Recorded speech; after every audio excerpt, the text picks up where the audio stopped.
শতরূপগ্রস্ত বলেছে যে আপনার আমি আবার বলছি, আমি কোনো ওই চারানার ভোট ময়দান থেকে পালিয়ে যাওয়া নেতাদের কথার উত্তর দিই না।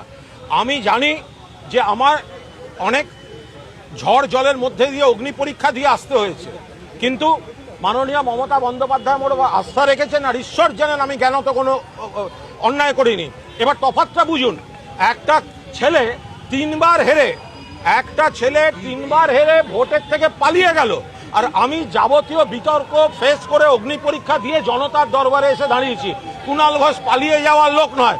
আর তোদের যদি ভাই এত গায়ের জ্বালা, ফেসবুকে বিপ্লব করছিস কেন? কুণাল ঘোষ হোম কনস্টিটিউশন দাঁড়িয়েছে, যার গায়ের জ্বালা আছে ক্ষমতা থাকলে। ভগবান ওনার ভালো করুক, উনি বেলেঘাটায় প্রার্থী হয়েছেন বলে আমাকে বেলেঘাটায় ডাকছেন যে আমি প্রার্থী হয়েছি, এসো আমার সাথে তুমিও প্রার্থী হও। এর আগে যখন জেলে গেছিলেন ভাগ্যিস তখন আমার কথা মনে পড়েনি যে আমি জেলে যাচ্ছি, এবার তুমি আমার সাথে জেলে চলো। ভগবান ওর ভালো করুক।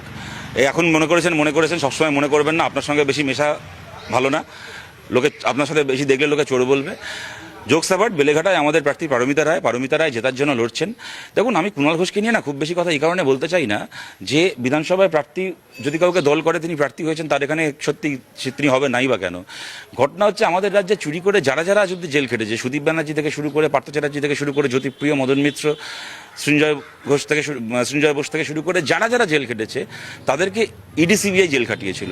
একটা বলার জায়গা ছিল যে এটা একটা রাজনৈতিক চক্রান্ত, কিন্তু কুণাল ঘোষ এমন একজন যাকে মমতা ব্যানার্জি জেল খাটিয়েছিলেন। অতএব কুণাল ঘোষের ক্ষেত্রে কিন্তু কোনো রাজনৈতিক চক্রান্ত নয়। কুণাল ঘোষ যে চোর এটা কিন্তু আর কেউ জানুক কি না যে মমতা ব্যানার্জি জানেন।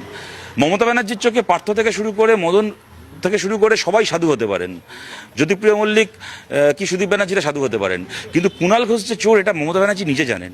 এইটা জানার পরেও রাজ্যের মুখ্যমন্ত্রী যদি এত নির্লজ্জ হন যে নিজে যাকে চুরির জন্য জেলে ঢুকিয়েছেন তাকে প্রার্থী করবেন, তাহলে এরকম একটা নির্লজ্জ মুখ্যমন্ত্রী থাকতে একটা কুণাল ঘোষকে নিয়ে গালাগাল দিয়ে নতুন করে আমাদের সময় নষ্ট করার কোনো মানে হয় না।